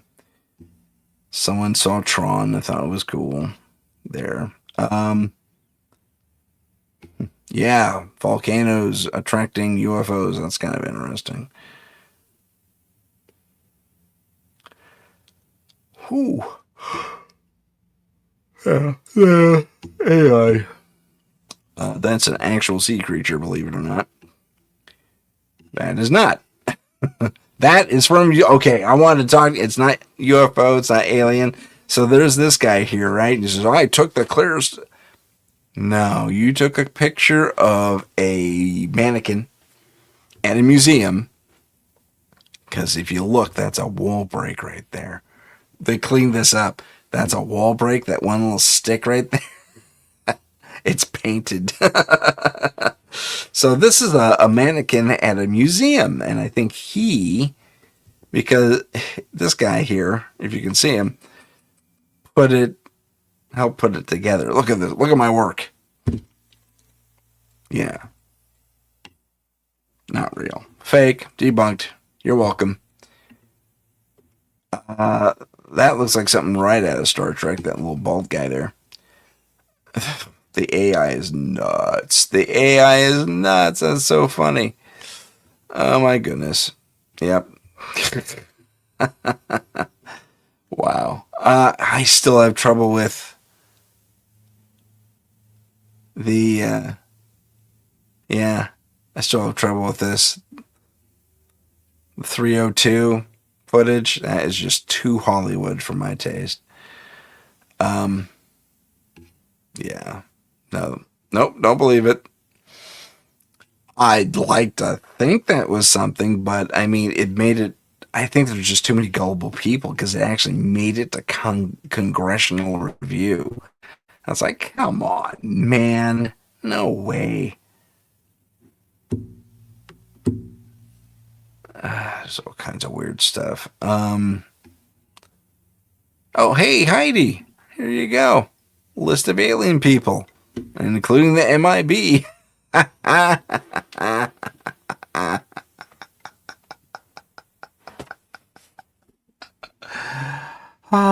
Too funny. Too funny. The MIB one made me laugh. I can't read half these words except to look at the larger things. Yeah, hybrids, okay. Iguanoids instead of reptilians, though I have to be iguanoids. Dwarfs, yeah, we've seen them before too. Greys, we know what they look like. A different kind of gray that wears uniforms. The Janosians? I don't know. Lyrans, they look like cats. That's fun. The Cordi. Who came up with the names, though? Okay. Corindians look a little bit like the Greys, but different. The Yasonians have that pointy head that we've seen in Egyptian stuff. The Nordics, wow, that's a really bad rendition. They actually look like, well, Nordics. It's hilarious. The Nagas are reptilian type. Moon eyes. You know, come on. Mantis, the insectoids, sure. The Pleiadians. That's interesting about the Pleiadians. I'm going to zoom in on that because I've heard like 8 different things about Pleiadians.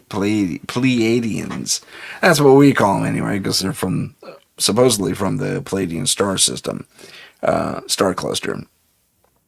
I've heard yes, they're humanoid. I've heard yes, they're closer to these guys, the Yasonians. But they're definitely humanoid or even Nordics. And I also heard the Nordics are from the Pleiadians. So, I don't know. Mothman. I think Mothmen potentially are alternate dimensional entities. If there's one creature, cryptid, whatever it is you want to call it, that is from an alternate dimension, almost definitively, I'm going to say it's the Mothman. For sure. The Personians, okay, which have a kind of a near android kind of a thing, like metallic android style, classic reptilians, and the Syrians, which are supposedly ascended beings of some sort. Maybe those plasmoid guys we saw, I don't know. Yeah. But the Mothman, for sure, if there's an interdimensional being, it's them. It's them, I think. And I think it's quasi-natural to them. I mean, that's kind of... I mean, if you want to play that out, too, and you want to game, as they say, game that out to a certain... To what it is. Okay, so here's Earth, our Earth, and an alternate... if not nearby reality, Earth number, let's call it 31, just for the sake of argument. On that particular Earth, moths, evolved to us. They probably became quasi-humanoid anyway, because this is a pretty functional form. Is it the most efficient form? No. But as far as advanced thinking and manipulation of the environment and building things. This is a pretty useful form to have. These guys probably evolved to something very close to us because they've always been depicted as being relatively humanoid, except for the big moth eyes and the ability to sprout wings and fly away.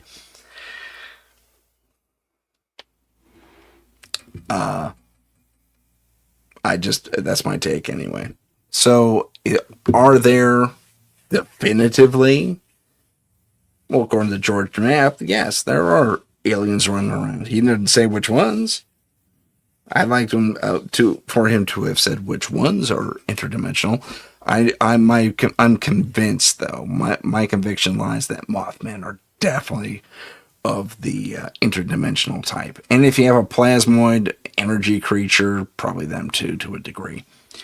There are some that have suggested that, and it's usually the diamond-shaped craft that we see, like in the Rendlesham Forest example. As an example, rather, these diamond-shaped craft that the Army Rangemaster saw something similar. I call them time kites because they seem to pop up at different eras in different places around the world. And in the Rendlesham incident, one of the guys was taken aboard and he was communicated with, and in his communication, he was told by a bunch of little lights circling him, probably an artificial intelligence of some sort.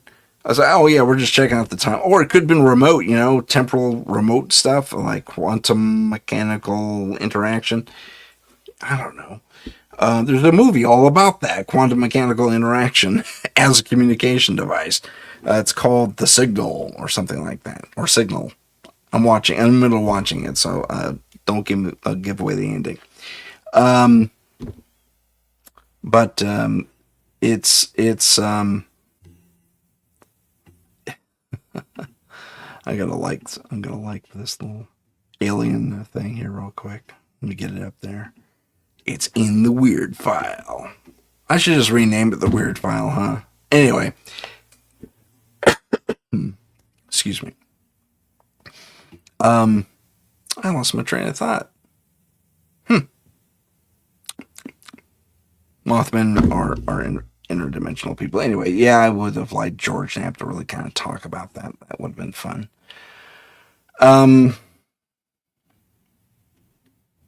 No. Yeah, right. Sorry, some of this is just so obvious, man. It's like, are you even trying? If you're going to try, I guess as a creator, I'm a little...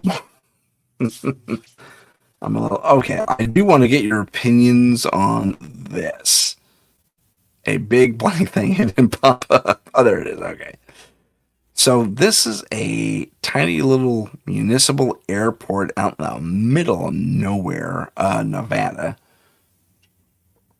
And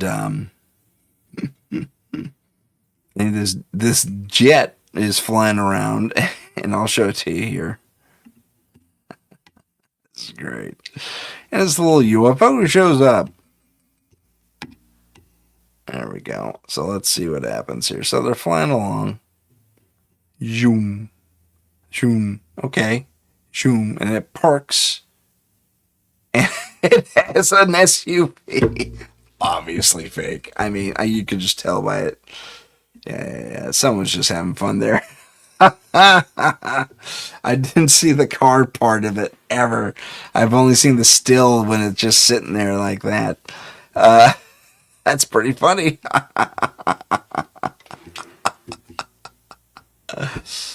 I commented on this before, where, you remember Jeremy Corbell and his partner put out the squid? Okay, it's a series of photographs. Okay, that's really horrible. That's really horrible, too. Okay, I'll go with this. The squid, and I made the comparison that looks like the probe from Star Wars Empire Strikes Back, the probe droid that goes after Han Solo and Chewie. Don't sue me, LucasArts. It's a reference. What do you want? Well, this is someone's rendition of it, that it was a little guy flying this thing. I've seen other versions where the pilot is actually the size of this thing, just sitting in some sort of jump jet type thing with these arms, some sort of Waldo arms sitting there. That's completely fake. This is fun. That's a nice piece of creativity right there. The fire funnel, yeah, that's they may be looking at a real fire somewhere, but this is so stupid. I can't believe people actually fall for this stuff. Yeah, no, that's fake too. Gosh, it's so horrible. I mean, my goodness, Elon. There's so much stuff on here. This is kind of fun. They caught a jack-looking thing here. That's kind of cool. Why does it have collision lights? That's what I want to know. I'll zoom in on that for everyone. Why does it have collision lights? It's easy to collide with? Perhaps.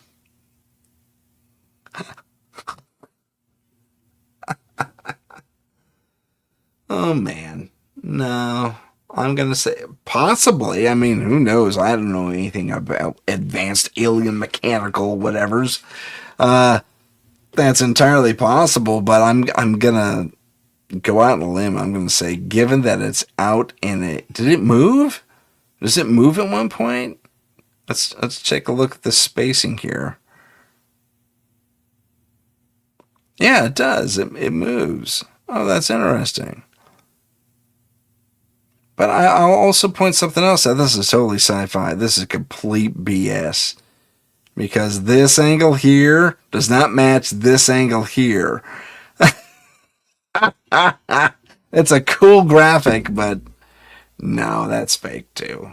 The running guy on the moon, totally fake. Nah, not all aliens look like. No kidding. This is pretty cool. That's not bad, because then we have it's a UFO. Could well be. I mean, we had that, they're near an Air Force base, too. I'd be curious to see. Hold on. Let's see if it tracks with that blob here. I think it might be a streak on the window. We had that before. I can't confirm that one, but my guess is no. This is hilarious. Zap. Come on. If that's legit, I mean, no way. This is pretty fun. A tumbling balloon of some sort. AI generated, I think. Because it changes its perspective there. Yeah, it's AI generated. Oh, this is the one I was thinking of. The squid that Jeremy Corbell. This is someone's rendition of what it actually looks like. It looks like a person or a creature of some sort navigating this thing. No. This is actually pretty cool. In 1801. No, that's 118 January. That's pretty cool, actually. It's pretty cool. Look at that. Yeah. Behind the trees, that's not easy. Even for AI, they'd take a branch with them or something. I think that one might be legit. Yeah. Look at that. That's pretty cool. Let's see what this TR3B is doing here. Yeah, TR3B. Joe talks about the TR3B all the time. He actually has the specs somewhere in his house. Yeah, look at that. That's pretty cool. Yeah, that's interesting. Yeah, a little spider guy. Da da da da da da. That's pretty funny.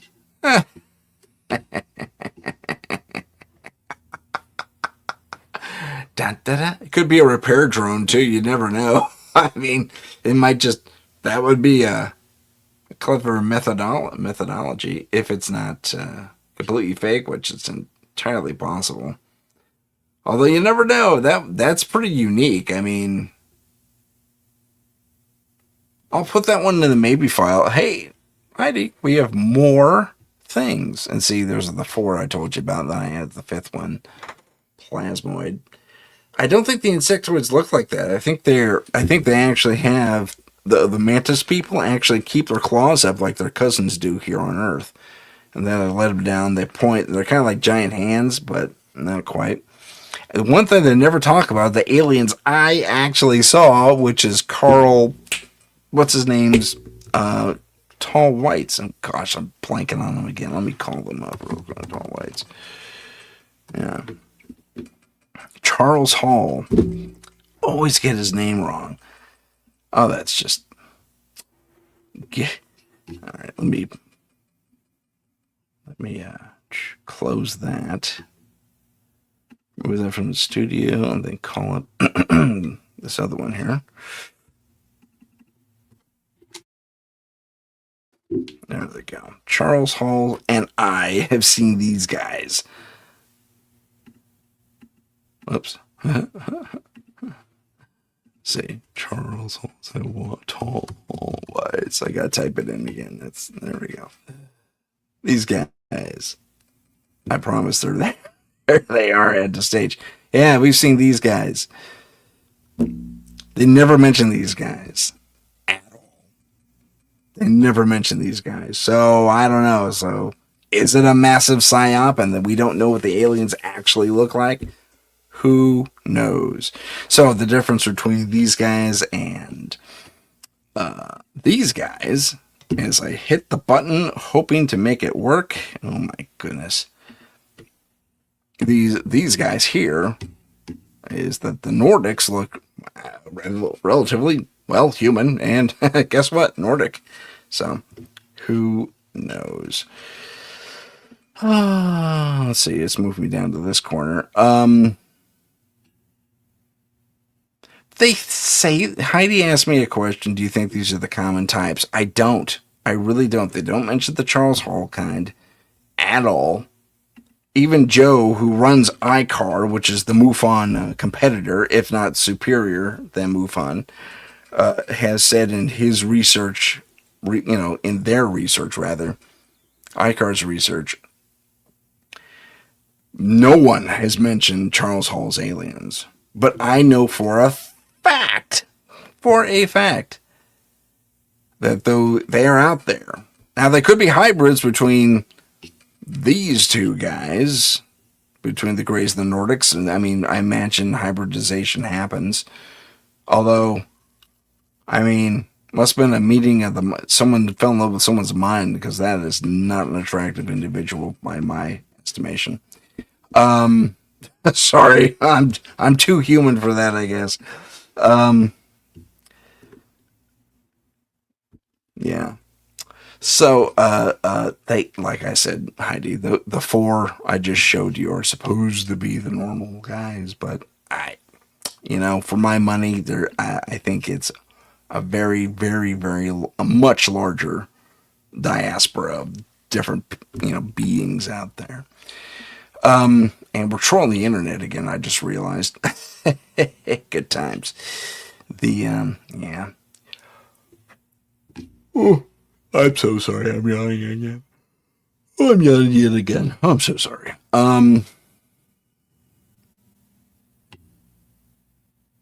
Sorry, I'm getting a little bit of...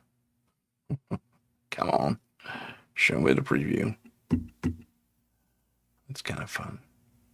There we go. And not showing the preview. Oh, there it is. Yeah, wow. Someone just dropped their phone. Okay, someone keeps dropping their phone. Forget it.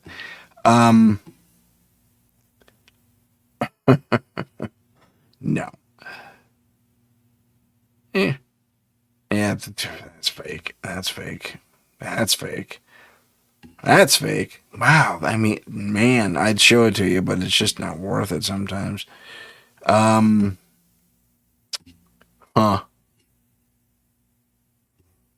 What I'm thinking of. One of the clearest UFO. They all say that now. This is the clearest thing I've ever seen. This is kind of interesting and a bit topical. Let me bring that up. Not topical, but quasi-topical. Okay, yeah, you just saw the tail end of it. So this is a pretty famous piece of footage. This is the dome over the rock in Israel. And that's the mosque there with the golden dome. And yeah. So let's take a really close look at that. Yeah, it's crazy. Look at that. Boom. And then it'll flicker and then it'll go whap and take off, which is pretty cool. But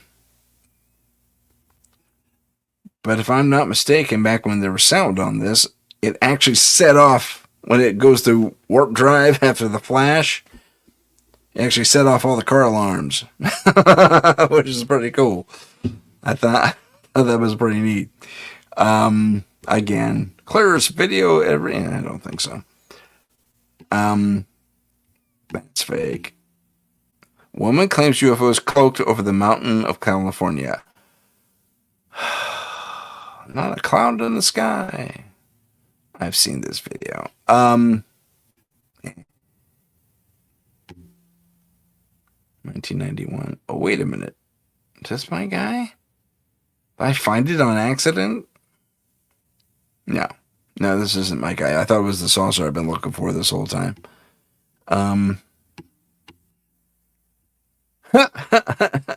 Nordic. Yeah, sure. No, he's just a eccentric.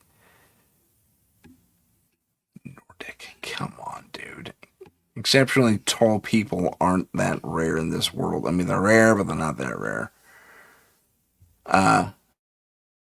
Their film's Metapod UFO. I don't know what a Metapod is, so I guess we'll find out together.